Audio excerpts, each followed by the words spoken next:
Hello everyone. So as we approach the final week before Halloween, I thought I would do one more video just in the nick of time. So, I gotta confess, my name is Aaron Migden and I'm a holiday junkie. For those who don't know me, every year I do this holiday gauntlet, which is a collection that I've created over the years of television shows that are Thanksgiving, Halloween, or Christmas themed. And it doesn't even have to be a show that I would ever watch. I mean, that's kind of the beauty of it. If it's Christmas themed and it looks interesting, I'll watch it. In fact, if there is a holiday themed episode of an American television series, chances are I've seen it. So this is not a video bashing the 1978 Halloween. Okay, maybe it is a little bit. But that movie made a lot of money, and since it is not a true story, it is not above a good roasting. I have to say 1978 Halloween now in 2019 because there are 3 Halloween ones. I hated saying that sentence. I hated it when I wrote it, and I hated it now that I'm saying it. For the record, I think the opening shot is amazing, but I definitely think John Carpenter's Halloween was in the right place at the right time, and the older I get, the less I like it. Frankly, it's overrated. Obviously, it's the best Halloween film, but that ain't saying much. Like every line in Rob Zombie's Halloween is laughably bad. All the characters speak the same way, it's just horrible people saying horrible things, no depth whatsoever. And I don't hate John Carpenter's Halloween, but here are 10 reasons why I don't love it. Number 10, the writer can't do basic math. If Michael was 6 in 1963, then he'd be 21 in 1978, not 23 as the credits suggest. And even odder is that IMDb has not corrected this.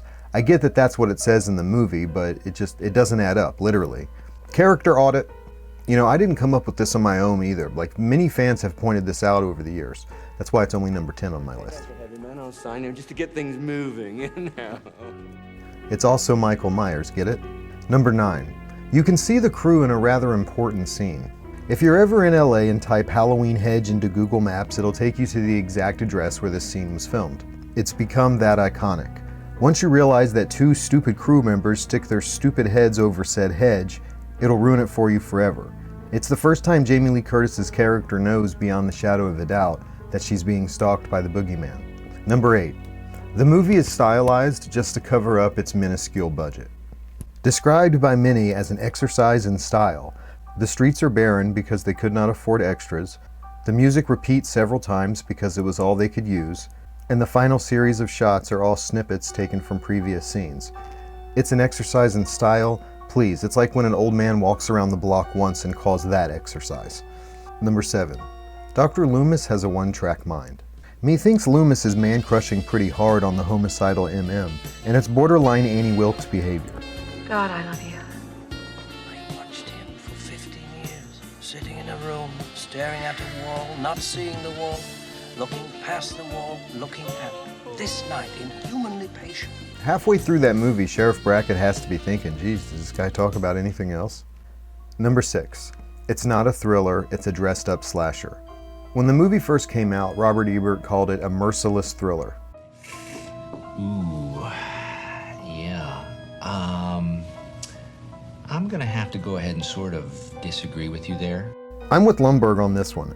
With the thriller, things are constantly unfolding like a goddamn delicious blooming onion. With Halloween, there's not really much going on plot-wise. And when something does happen, it's a murder. If that ain't a slasher, I don't know what is. It's a subgenre, deal with it. The movie's a lot of walking, you ask me. Number 5. It inspired much more crap than quality. Perhaps this is like hating the Beatles because of Beatlemania, but since one cannot exist without the other, this film is culpable. For every Halloween and Friday the 13th that made money, there are hundreds of B-slasher films that copied their format and failed miserably. I mean, I like them, so I don't know. I guess there's no accounting for taste. Number 4. It is impossible to walk around all day with that goddamn mask on. Simply put, you'd asphyxiate. He sounds like he's already having breathing problems. Mikey, buddy, you gotta pace yourself. There's gonna be a lot of sequels. I get that Michael is an unstoppable evil, but it would at least slow him down. And I doubt that old Myers house has running water, so how's he staying hydrated? Just saying. I'm also surprised no one who worked on that movie went up to John Carpenter and said, you know, people are gonna think that breathing sounds like Darth Vader. I mean, Star Wars had just come out the previous year. Number 3. Really examine the ending. It sucks. It is exactly what happens in the 2 scenes preceding it. He gets injured, is unconscious, and then boom, he's up and killing again. I would have been more terrified if he started tap dancing. I mean, at least that would have been something different. Number 2. None of the police in Haddonfield pull Michael over for driving with a mask on, which is obviously unsafe. I know it's Halloween, so cops give people a little more latitude when wearing something that obscures the face, but certainly not while operating a motor vehicle. Spoken from the person who's never had a driver's license. Number 1. Nothing really happens. At least not until the last 10 minutes. It's sad but true. It is essentially a plotless film. Plus, Loomis's reaction to the kids running and screaming is strange, considering he knows he's on the lookout for a cold-blooded killer that is definitely in that neighborhood. It's like he's thinking, what do you make of that? Perhaps this was the first night of shooting. But other than that, I think it's great.